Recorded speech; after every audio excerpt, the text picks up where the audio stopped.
बड़ी खबर इस वक्त की, जेईई एडवांस के नतीजे घोषित, ऑल इंडिया रैंक 1 पर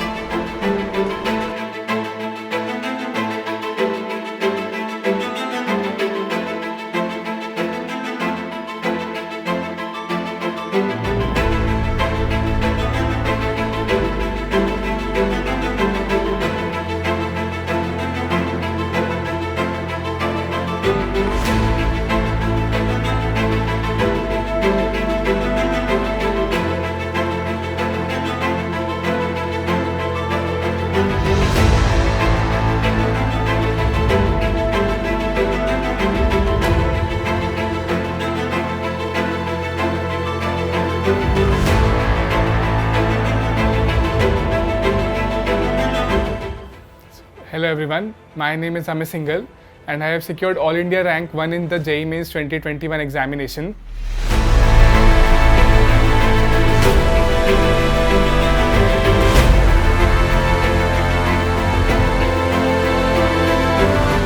कुछ भी बात करनी हो तो मम्मी हमेशा नहीं, मेरे साथ मेरा थी। सपोर्ट है इसके साथ, और ये मेहनत तो इसकी है सारी, हम तो अवेलेबल है थे इसके लिए। तो अमे की सक्सेस के पीछे मैं कहूँगा कि उसकी हार्ड वर्क और कंसिस्टेंसी सबसे ज़्यादा इम्पॉर्टेंट है। तो ये मेन नोट्स तो मेरे को काफ़ी हेल्प हुए रिवीजन में, पूरा चैप्टर अच्छे से रिवाइज करने के लिए। मैंने पूरा अलग से पूरे ग्राफ्स वगैरह सब नीटली बनाए थे ताकि एंड में इससे मेरे को बहुत ज़्यादा हेल्प हो।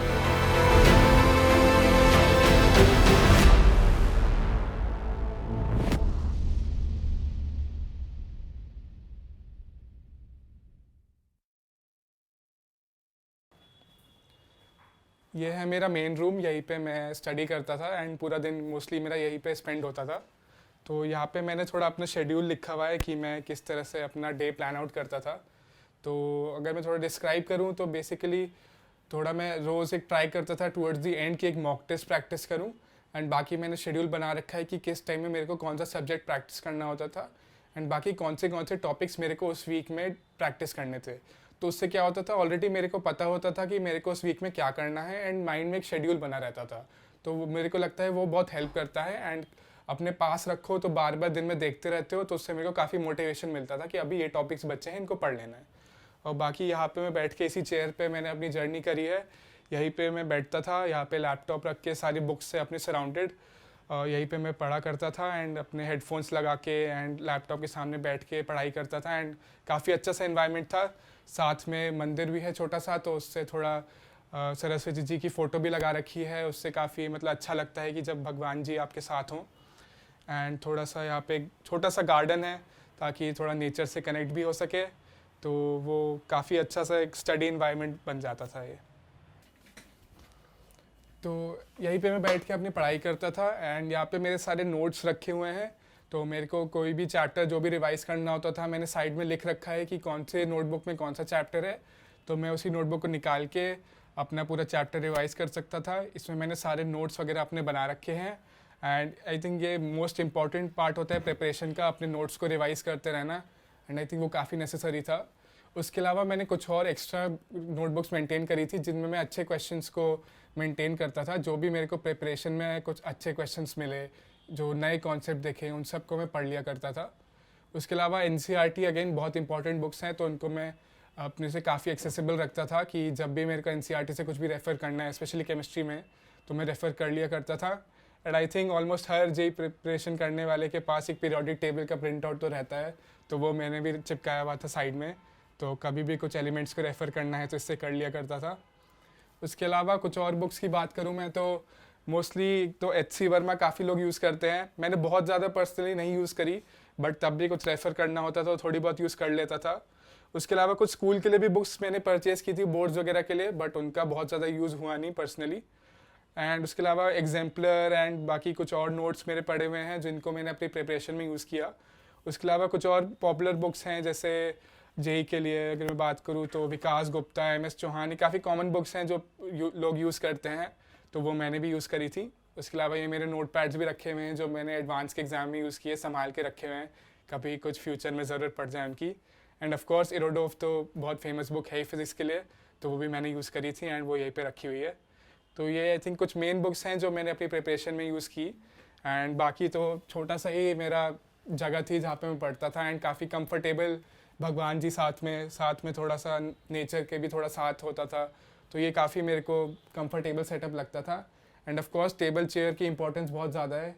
बेड पे पढ़ना मैं प्रेफर नहीं करता था क्योंकि बेड पे नींद आ जाती है एंड एक्चुअल एग्ज़ाम में आपको इतनी लंबी देर के लिए बैठना ही होता है चेयर पे, तो मैं प्रेफर करता था इसी चेयर एंड यहाँ पे टेबल पे बैठूँ, सामने अपना लैपटॉप रख के एंड पूरा इसी को सेटअप बना रखा था पूरी प्रिपरेशन में। तो आई थिंक ये मेरे को काफ़ी हेल्प करा क्योंकि मैं यूज्ड टू हो चुका था लॉन्ग आवर सिटिंग के लिए चेयर पे। तो आई थिंक ये मेरा छोटा सा सेटअप है एंड यहीं पे मैंने अपनी पूरी जर्नी करी। मम्मी, हाँ, तो ये मेरी मदर हैं, इनका ऑफ कोर्स बहुत ही ज़्यादा इंपॉर्टेंट रोल रहा है मेरी प्रिपरेशन में एंड मतलब मदर्स का तो कोई रोल नेग्लेक्ट कर ही नहीं सकता है। पूरी 2-3 साल की जर्नी में मम्मी ने बहुत ही ज़्यादा हेल्प करी है। पूरा कोई भी मेरे को परेशानी हो, कुछ भी हो, कभी भी मम्मी से बात कर सकता हूँ एंड मेरे लिए घर पे ही रहती थी मोस्ट ऑफ द टाइम। तो कुछ भी मेरे को कभी भी किसी चीज़ की ज़रूरत हो, कुछ भी बात करनी हो, तो मम्मी हमेशा नहीं मेरे साथ मेरा थी। सपोर्ट है इसके साथ, और ये मेहनत तो इसकी है सारी, हम तो अवेलेबल हैं थे इसके लिए, लेकिन हार्ड वर्क इसका है और इसकी मेहनत से सब हुआ है।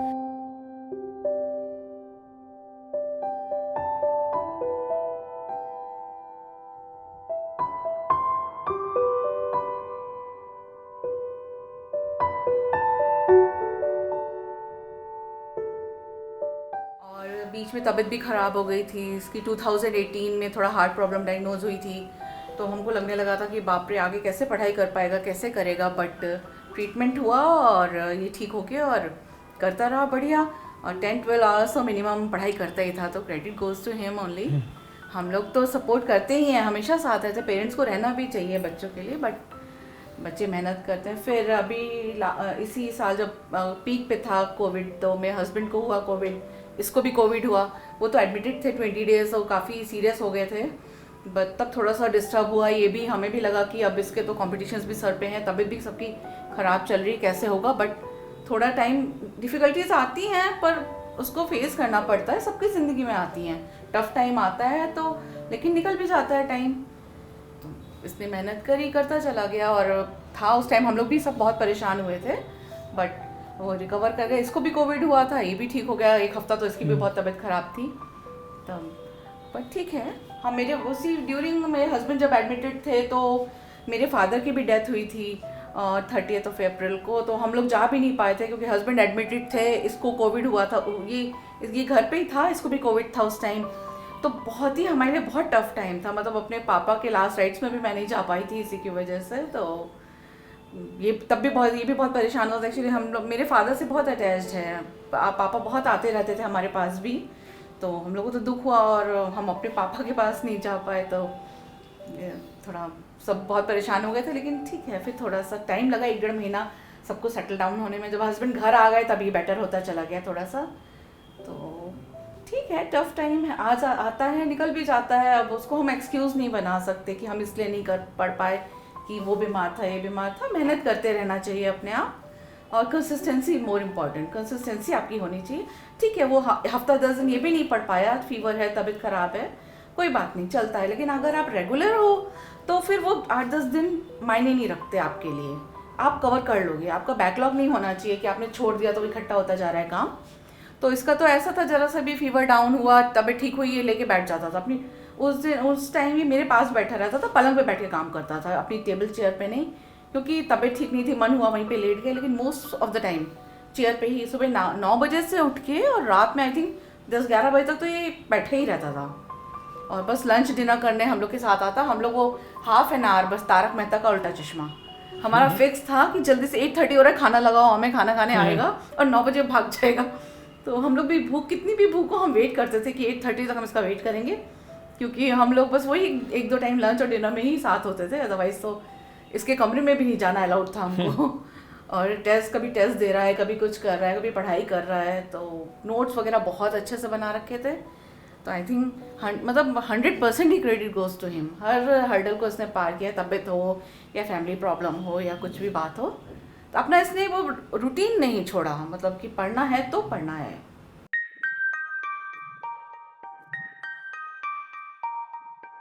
तो मैं अपने थोड़े नोट्स के बारे में बताता हूँ कि मैं अपने नोट्स कैसे बनाता था एंड उन्हें मैंने कैसे यूज़ करा रिवीजन में। तो अगर मैं डिस्क्राइब करूँ तो मैं क्लास में जो भी होता था उसको पूरा प्रॉपरली अलग अलग कलर के पेन से लिखता था एंड बार बार लिखता था ताकि मेरे को मन में बैठ जाए। एक बार मैं ट्राई करता था सारे नोट्स को एक बार फेयर कर लूँ, पूरा अच्छे से एक बार सारी थ्योरी लिख लूँ, सारे अलग पेन से लिख लूँ। इससे क्या फ़ायदा होता है कि बाद में रिवाइज़ करने को मेरे एक ग्लैंस में ही सब मेरे को दिख जाता है, मेरे को सर्च नहीं करना पड़ता कि मैंने कहाँ क्या लिखा था, एकदम सब नीटली मेरे पास अवेलेबल होता था। तो ये मेरे को एक काफ़ी बेनिफिट हुआ नोट्स को नीटली एंड अलग कलर से लिखने का, कि मेरे को बाद में रिवीजन में बहुत ज़्यादा इससे हेल्प हुई। तो इसी तरह से मैंने हर चैप्टर के नोट्स बना रखे थे। इससे मेरे को बहुत फ़ायदा हुआ कि एंड में रिवीजन के लिए मेरे को अलग अलग जगह नहीं भटकना पड़ा। मैं अपने नोट्स को ही खोल के सब थ्योरी पढ़ सकता था, सारे इंपॉर्टेंट प्रॉब्लम्स प्रैक्टिस कर सकता था एंड मेरे को कुछ केओस नहीं मचा कि मेरे को ढूंढना पड़ रहा है मैंने कहाँ क्या किया। सब प्रॉपर्ली अरेंज कर रखा था एंड नोट्स पूरे अच्छे से मेंटेन कर रखे थे। तो ये मेन नोट्स तो मेरे को काफ़ी हेल्प हुए रिवीजन में, पूरा चैप्टर अच्छे से रिवाइज़ करने के लिए। मैंने पूरा अलग से पूरे ग्राफ्स वगैरह सब नीटली बनाए थे ताकि एंड में इससे मेरे को बहुत ज़्यादा हेल्प हो एंड मेरे को काफ़ी अच्छा भी लगा कि बाद में रिवीजन करते वक्त मेरे पास सब अवेलेबल था एंड मैं बहुत अच्छे से रिवीजन कर पाया इसके थ्रू।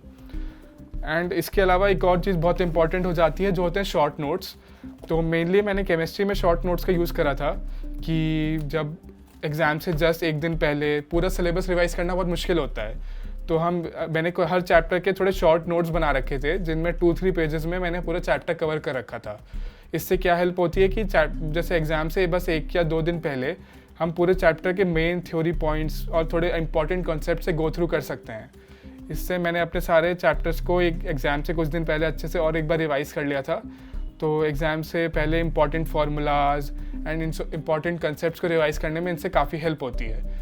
तो through out the preparation I think short notes का भी काफ़ी इंपॉर्टेंस आ जाता है, specially during the exam time, क्योंकि आपके पास बहुत ज़्यादा टाइम नहीं होता सब रिवाइज़ करने के लिए। तो शॉर्ट नोट्स के थ्रू आप बहुत ज़्यादा कंटेंट काफ़ी कम टाइम में रिवाइज़ कर सकते हैं। तो ये आई थिंक बहुत ज़्यादा इंपॉर्टेंट रोल प्ले करते हैं both notes and short notes हमारी प्रिपरेशन में। एंड पर्सनली मेरे को इन दोनों ने बहुत ज़्यादा बेनिफिट किया। सब्जेक्ट वाइज अगर मैं बात करूँ तो मेरा फेवरेट सब्जेक्ट फ़िज़िक्स था, क्योंकि मेरे को फ़िज़िक्स में काफ़ी इंटरेस्टिंग लगता था कि थोड़ा रियल वर्ल्ड एप्लीकेशन थोड़ा दिखता था कि एक्चुअल में जो चीज़ें वर्क करती हैं वो कैसे वर्क करती हैं। तो वो सब देख के मेरे को काफ़ी फैसिनेशन होता था। तो तीनों सब्जेक्ट्स में फ़िज़िक्स मेरा फेवरेट रहा एंड केमिस्ट्री मेरा थोड़ा कम फेवरेट था, क्योंकि उसमें थोड़ा रटने वाला पार्ट आ जाता है एंड थोड़े कुछ रिएक्शंस को याद करना पड़ता है, तो वो मेरा थोड़ा कम फेवरेट था। बट मैंने तीनों सब्जेक्ट्स को इक्वली इम्पोर्टेंस दी एंड तीनों में वर्क करा। फिज़िक्स क्योंकि मेरा थोड़ा स्ट्रॉन्ग था तो इसलिए मैंने उस पर एंड में बहुत ज़्यादा टाइम स्पेंड नहीं किया। मेरा एम था कि मैं बाकी जो मेरे वीक टॉपिक्स हैं उनको मैं ज़्यादा स्ट्रेंथन करूँ। तो मैथ्स में मैंने ट्राई करा कि मैं ज़्यादा से ज़्यादा प्रैक्टिस करूँ, ताकि जो भी कंसेप्ट्स हैं, जो भी प्रॉब्लम्स मेरे से नहीं हो पा रहे उनको मैं बार बार प्रैक्टिस करके इम्प्रूव कर लूँ। सिमिलरली इन केमिस्ट्री मैंने बहुत ही ज़्यादा प्रैक्टिस करी क्वेश्चंस की एंड बार बार थ्योरी को लिखा एंड पढ़ा, क्योंकि इनऑर्गेनिक केमिस्ट्री टाइप टॉपिक्स में याद करने का बहुत कुछ है।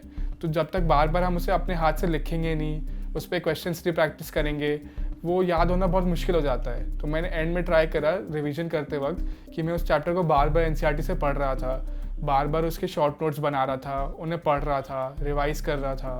And I think previous year questions की बहुत ज़्यादा इंपॉर्टेंस रहती है तीनों सब्जेक्ट्स में। मैंने ट्राई करा कि मैं तीनों सब्जेक्ट के प्रीवियस ईयर क्वेश्चंस चैप्टर के साथ भी करता था एंड चैप्टर्स मतलब जब रिवीजन के टाइम भी मैंने सारे चैप्टर्स के दोबारा करे। उससे कंसेप्चुअल क्लैरिटी भी आती है एंड कॉन्फिडेंस भी बिल्ड होता है कि आपसे एक्चुअल क्वेश्चन हो रहे हैं कि नहीं। तो आई थिंक तीनों सब्जेक्ट में यही इंपॉर्टेंट है कि आप अपने क्लास नोट्स को रिवाइज़ करें, शॉर्ट नोट्स को बार बार पढ़ें, सारे क्वेश्चंस को अच्छे से प्रैक्टिस करें क्लास में जो हो रहे हैं। एंड उसके अलावा आई थिंक एक और बहुत इंपॉर्टेंट चीज़ आ जाती है मॉक टेस्ट देना। तो पर्सनली मेरे को काफ़ी हेल्प हुई बार बार मॉक टेस्ट देने से, क्योंकि अब मॉक टेस्ट में मेरे इनिशियली काफ़ी कम मार्क्स आते थे, क्योंकि मेरे को सब्जेक्ट तो ठीक से आता था बट मेरे को टेस्ट एनवायरनमेंट में वो करने की प्रैक्टिस नहीं थी। तो इसलिए मैं फिर टेस्ट देने के बाद एनालाइज करता था कि मेरी परफॉर्मेंस कहाँ कम हुई। तो आई थिंक अनअकैडमी की भी काफ़ी हेल्प रही कि उसमें टेस्ट मैंने काफ़ी सारे प्रैक्टिस करे थे, तो वहाँ पे पूरा एनालिसिस मेरे को मिल जाता था कि कौन से सब्जेक्ट में मेरे कम मार्क्स आए एंड कौन से टॉपिक्स में मैं थोड़ा वीक रहा। तो आई थिंक मेरे को काफ़ी हेल्प हुई टेस्ट के मामलों में कि मैं अपनी रैंक भी कंपेयर कर सकता था एंड मैं ओवरऑल देख सकता था कि कौन से टॉपिक्स में मेरे को कमी है एंड कौन से में इम्प्रूव करना है। तो इससे मेरे को ओवर टाइम काफ़ी हेल्प हुई, ग्रेजुअली मेरे मार्क्स भी इम्प्रूव होते रहे एंड ओवर टाइम मेरे को काफ़ी अच्छा लगा कि मेरे मार्क्स में भी इम्प्रूवमेंट दिख रहा था एंड एग्ज़ाम फियर भी मेरा काफ़ी कम होता गया। उसके अलावा मैंने मेनली अनअकैडमी रिवीजन के लिए ज़्यादा यूज़ करा था, तो उसमें मेरे को काफ़ी हेल्प हुई कि रिकॉर्डिंग सारी अवेलेबल थी, तो मेरे को किसी भी टीचर का कोई भी लेक्चर देखना होता था, मैं बाद में रिवाइज़ कर सकता था उससे। कोई भी वीक टॉपिक लगा मैंने उससे रिवाइज़ कर लिया। एंड मतलब मेरे को कुछ teachers specially PMS sir, Sachin Rana sir, Nitin Sachan sir, Manoj Chauhan sir और भी काफ़ी टीचर्स हैं जिन्होंने मेरी काफ़ी हेल्प करी। उनके लेक्चर्स को मैंने एंड में रिवीजन के लिए देखा, उनके एडवांस प्रॉब्लम सॉल्विंग कोर्सेज भी देखे। तो आई थिंक मेरे प्रिपरेशन को बूस्ट करने में काफ़ी हेल्प हुई अनअकैडमी प्लेटफॉर्म से भी, टेस्ट के मामलों में भी एंड चैप्टर्स रिवाइज करने के लिए भी। तो आई थिंक ओवरऑल अपने सारा असाइनमेंट्स कंप्लीट करना, नोट्स को रिवाइज करना, प्रीवियस ईयर करना and most importantly mock test को रेगुलरली देना एंड एनालाइज करना। आई थिंक यही सब अगर सब बच्चे बहुत अच्छे से करने लगे तो सबका बहुत ही अच्छा रिजल्ट आ सकता है। तो क्लास 10th में मैंने जेई प्रिपरेशन अपनी स्टार्ट करी थी एंड मतलब क्लास 10 में मैं थोड़ा स्कूल पे ज़्यादा फोकस था क्योंकि 10 में बोर्ड्स एग्ज़ाम्स थे। तो क्लास 10 में मैंने बहुत ज़्यादा जेई रेलिवेंट चीज़ें नहीं पढ़ी थी, बट क्लास 11th आते ही मैं काफ़ी ज़्यादा जेई पे फोकस हो गया था एंड 11th एंड 12th में मेरा पूरा फोकस जेई पे ही था। थोड़ा बहुत मैं स्कूल पे भी ध्यान दे दिया करता था, बट टीचर्स मेरे को जानती थी कि मैं पढ़ाई में ठीक हूँ एंड स्कूल का सारा काम मतलब टाइमली कर लेता था, तो टीचर्स का भी काफ़ी सपोर्ट रहा मेरे को। एंड 11th एंड 12th में मैंने प्रिपरेशन जब की तो आई थिंक बहुत इंपॉर्टेंट हो जाता है मॉक टेस्ट देना। तो मैं रेगुलरली ईच मंथ एक मॉक टेस्ट तो दिया ही करता था थ्रू आउट द प्रिपरेशन। बाद में आते आते मैंने उसकी फ्रीक्वेंसी बढ़ा दी थी। 12th में वीकली भी टेस्ट देने लगा था, चैप्टर वाइज टेस्ट भी होने लगे थे, वो भी दिया करता था। तो उन सब ने मेरे को बहुत हेल्प करा। फिर एग्ज़ाम से पहले मैंने और फ्रीक्वेंसी बढ़ाकर ऑलमोस्ट ऑल्टरनेट डे टेस्ट देना शुरू कर दिया था। इससे क्या होता है कि तब तक मेरा सिलेबस तो पूरा हो चुका था, बट मेरे को इस चीज़ की प्रैक्टिस करनी थी कि मैं एग्ज़ाम हॉल में कैसे अपने आप को काम रखूँगा। तो वो तभी हो पाता है जब हम ज़्यादा से ज़्यादा मॉक टेस्ट की प्रैक्टिस करें। तो इसलिए मैंने लास्ट का कुछ टाइम पूरा मॉक टेस्ट को डिवोट किया, उससे मेरे को पर्सनली बहुत ज़्यादा हेल्प हुई। तो जो जेई मेंस के इस बार 4 अटैम्प्ट्स हुए थे, तो फर्स्ट अटैम्प्ट फरवरी में जो हुआ था उसमें मेरी 99.94 परसेंटाइल आई थी एंड मार्च में मेरी 99.98 परसेंटाइल आई थी। तो थर्ड अटैम्प्ट तक मेरे को पता था कि मेरी ठीक ठाक परसेंटाइल आ गई है, तो मेरे को ऐसे बहुत ज़्यादा इम्प्रूवमेंट करने का मतलब मन भी नहीं था। मेरे को लगा था कि मेरे को जितनी चाहिए थी उतनी आ गई है, सो नाउ आई के focus on advance. But parents ने कहा कि थर्ड अटैम्प्ट भी दे देना चाहिए एंड थोड़ा एग्ज़ाम फेयर भी कम होगा, इसलिए मैं काफ़ी रिलैक्स माइंड से एक थर्ड अटैम्प्ट देने गया। एंड आई थिंक वो रिलैक्स माइंड एंड जो काम इन्वायरमेंट बन चुका था इतने अटैम्प्ट देने के बाद, वही रीज़न है कि मेरा 100% आ पाई थर्ड अटैम्प्ट में। उसके बाद मेरे को फोर्थ अटैम्प्ट देने की ज़रूरत लगी नहीं, तो इसलिए मैंने फोर्थ अटैम्प्ट दिया नहीं एंड मैंने बस 3 ही अटैम्प्ट्स दिए। उसके बाद मैंने पूरा फोकस एडवांस पे करा।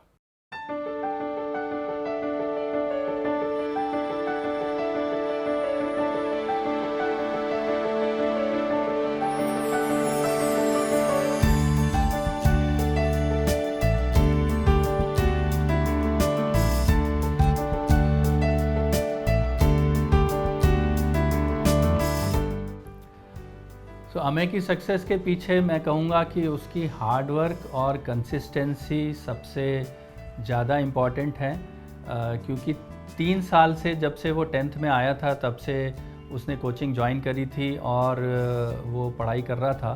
तो कोचिंग में जैसा भी उसको गाइडेंस मिलती थी कि पहले से पढ़ के रखना चाहिए और क्लास होने के बाद उसको रिपीट करना चाहिए, तो ये सारी चीज़ें वो बिना कोई भी सेशन ऐसा था जो उसने मिस किया हो, ऐसा तो मेरी नॉलेज में नहीं था। मैं भी कभी कोई बहुत बीमार रहा हो तो शायद एक आध कोई क्लास मिस करता हो, तो अदरवाइज़ तो वो बहुत ही डेडिकेटेड रहा, बहुत ही मतलब अपने आप ही अपना कोई डाउट्स होता था तो अपने टीचर से, अपने फ्रेंड सर्कल में, अपने ब्रदर से वो पूछ लेता था। भले मैं इंजीनियर हूँ, मेरे से तो खैर नहीं हो पाता अब, लेकिन वो अपने आप बिना किसी मतलब झिझक के सबसे पूछ लेता था। तो वो बहुत बड़ी चीज़ है। मैं कहूँगा कि कंसिस्टेंसी जो है, मेहनत है, अपने ऊपर भरोसा है, और कभी किसी टेस्ट में नंबर कम आए तो ऐसा नहीं कि मूड ख़राब हो गया और अब मेरी मेहनत बेकार हो गई, ऐसा भी कभी विचार मन में नहीं रखा। और फिर हम लोगों का भी सपोर्ट था, कभी हमने भी ऐसा नहीं बोला कि कम नंबर आए हैं तो तुम पढ़ाई ठीक से नहीं कर रहे हो, बल्कि उल्टा था। मैं तो कई बार बोलता था कि भाई थोड़ा कम पढ़, थोड़ा घूमने फिरने चलते हैं, बट उसने जो है एकदम अपने को भी डिसिप्लिन बना के रखा और हमें भी डिसिप्लिन में रखा है। एक over इंसिडेंस these है, 3 years, हम लोग 2019 में शिरडी जा रहे थे, मतलब मेरे पेरेंट्स थे, मेरा यूएस में ब्रदर रहता है, वो सब लोग आए हुए थे। तो इसने अपनी 2-4 रजिस्टर एंड बुक्स वगैरह पैक करी, तो मुझे लगा कि हम 2-3 दिन के लिए जा रहे हैं तो ये सब नहीं ठीक लगता बेटा, अच्छा नहीं लगेगा। तो बोला नहीं ये बुक लेके चलनी है। मैंने कहा ठीक है भाई, नहीं पढ़ोगे तो देख लो, बेकार एक सामान हो रहा है। बोला नहीं। इसने क्या हुआ, फ्लाइट जैसे ही उड़नी शुरू हुई इसने खोल के करना शुरू किया। फिर वापस आने के टाइम भी, होटल में भी, तब हम लोग को लगने लगा था कि नहीं सीरियस तो है ये। तो उस टाइम तो आज भी मेरा ब्रदर कहता है कि ये तो शिरडी के टाइम भी फ्लाइट में भी पढ़ रहा था तो ये तो होना ही था। तो तब भी मतलब ये तो लगता था हाँ सीरियस है, लेकिन इतना मतलब 1 रैंक तो नहीं एक्सपेक्ट करी थी। तो अच्छी बात है, बहुत खुशी होती है।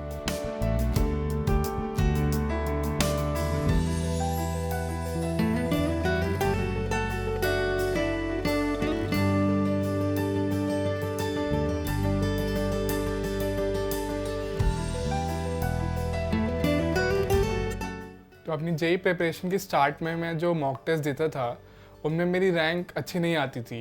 1000 पीपल में भी मेरी रैंक 200-300 तक आती थी। तो तब मेरा उतना ध्यान जेई पे था नहीं, मेरे को लगता था कोई बात नहीं, क्या फ़र्क पड़ रहा है। बट ओवर टाइम जैसे मैं 11th क्लास में एंटर हुआ, मेरे में सीरियसनेस काफ़ी बढ़ गई थी। मेरे को स्टार्ट होने लगा कि और इम्प्रूव करना है, एंड अगर आईटी में जाना है तो काफ़ी इतना ज़्यादा कंपटीशन होता है, तो काफ़ी इम्प्रूव करने की ज़रूरत है। तो मैं मेहनत करता गया, ओवर टाइम रैंक भी इम्प्रूव होती गई। इनिशियली मार्क्स मेरे बहुत ज़्यादा अच्छे नहीं आ रहे थे, मेंस के मॉक टेस्ट में भी 50% 60% मार्क्स ही आते थे। तो मेरे को लगता था अभी काफ़ी स्कोप है इम्प्रूवमेंट के लिए। तो मैं मेहनत करता गया और ज़्यादा मैंने प्रैक्टिस करी और मॉक टेस्ट देता गया। तो उससे मेरे को लगता है कि काफ़ी ज़्यादा हेल्प होती है। एंड जब मैंने अनअकैडमी पे अपना फर्स्ट टेस्ट दिया था, तब मेरे को याद है उसमें मेरी रैंक 4 आई थी, आई थिंक 5 नहीं। तो जब उसमें रैंक 4 आई तो मेरे को बहुत अच्छा लगा कि इतने सारे स्टूडेंट्स में मैं इतना अच्छा परफॉर्म कर पा रहा हूँ। तो आई थिंक काफ़ी कॉन्फिडेंस बूस्ट करने में हेल्प करता है। मेरे को काफ़ी ज़्यादा कॉन्फिडेंस बूस्ट हुआ कि अगर मैं इतने सारे बच्चों में अच्छा कर पा रहा हूँ तो मतलब मैं एक्चुअल एग्ज़ाम में भी अच्छा कर सकता हूँ। तो इससे मोटिवेशन मिला, कॉन्फिडेंस बूस्ट हुआ। तो इससे मेरे को ओवरऑल काफ़ी हेल्प हुई मॉक टेस्ट देने से। एंड ओवर टाइम मेरे को लगता है कि इम्प्रूवमेंट होगा, हमें गिव अप नहीं करना चाहिए कि एक टेस्ट में कम आ गए तो हम गिव अप कर दें। ओवर टाइम इम्प्रूवमेंट होता रहता है। बीच में अप्स एंड डाउन्स भी आए थे, कई बार हुआ था मेरे टेस्ट में एकदम से रैंक ड्रॉप हो गई, बट मैंने उसको दिल पे नहीं लिया। मैंने सोचा कोई बात नहीं, नेक्स्ट टाइम इम्प्रूव करेंगे, अपनी गलतियों से सीखा एंड नेक्स्ट टाइम इम्प्रूव करने की पूरी कोशिश करी। अब मैं थोड़ा एडवांस के बारे में बात करूँ तो जेई एडवांस में जेई मेन से थोड़ा डिफरेंट होता है। उसमें थोड़े डिफ़िकल्ट क्वेश्चंस आते हैं एंड थोड़ा एप्लीकेशन बेस्ड वो ज़्यादा होता है। कंसेप्ट्स को थोड़ा और डीपली आपको पता होना चाहिए। तो मैं उसके लिए क्या करता था, अपने सारे क्लास नोट्स को मैंने इन डेप्थ रिवाइज़ करा, पूरी थ्योरी को अच्छे से पढ़ा, एनसीईआरटी या जो भी रेफरेंस बुक में फॉलो कर रहा था उनको मैंने बहुत अच्छे से रीड करा कि कोई भी मेरे से थ्योरी पॉइंट मिस ना हो जाए। उसके अलावा प्रॉब्लम प्रैक्टिस बहुत ज़्यादा इंपॉर्टेंट हो जाता है। तो मैंने बहुत ज़्यादा प्रॉब्लम्स प्रैक्टिस करी, अपने सारे क्लास के इलस्ट्रेशंस, जो भी टीचर्स ने जो भी मटेरियल दिया वो पूरा सॉल्व करा। उसके अलावा अनअकैडमी पे सारे एजुकेटर्स के बहुत ही अमेजिंग एडवांस के कोर्सेज भी थे, उनको भी मैंने रेगुलरली फॉलो करा। सारे क्वेश्चंस उसके सॉल्व करता था, टीचर्स जो बोलते थे वो मटेरियल भी सॉल्व करता था। उससे मेरे को लगा कि मेरे को एडवांस के लिए जो एक्स्ट्रा एफर्ट चाहिए था, एक्स्ट्रा जो मतलब एफर्ट चाहिए होता है, एक्स्ट्रा कंटेंट चाहिए होता है, वो मेरे को उससे काफ़ी हेल्प हुई। टेस्ट भी मैंने अनअकैडमी पे बहुत ज़्यादा दिए एडवांस के, उससे रैंक का भी आइडिया मेरे को लगता रहा।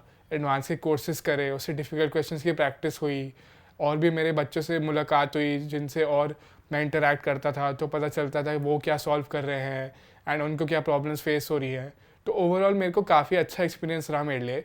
इतने सारे लोगों को मैं जान पाया एंड इतने सारे रिसोर्सेज मेरे को मिले, तो मेरे को काफ़ी अच्छा लग रहा है कि मैं अनअकैडमी प्लेटफॉर्म पे आ पाया एंड मेरे को इस सब का एक्सेस मिला, क्योंकि इस सब से मेरे को काफ़ी हेल्प हुई है personally.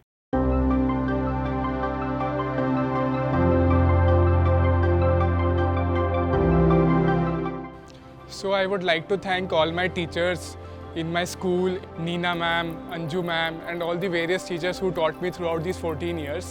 The teachers at my coaching, the teachers at Unacademy like Sachin sir, PMS sir, Manoj Chauhan sir, Nitin Sachan sir, Sharad Kothari sir, and numerous other teachers who taught me during this JEE preparation. and credit goes to all of them, and of course my parents and my brother and all the other relatives who helped me during this preparation, both mentally and academically. So credit goes to all of them, and I would like to thank all of them who played a part in my preparation.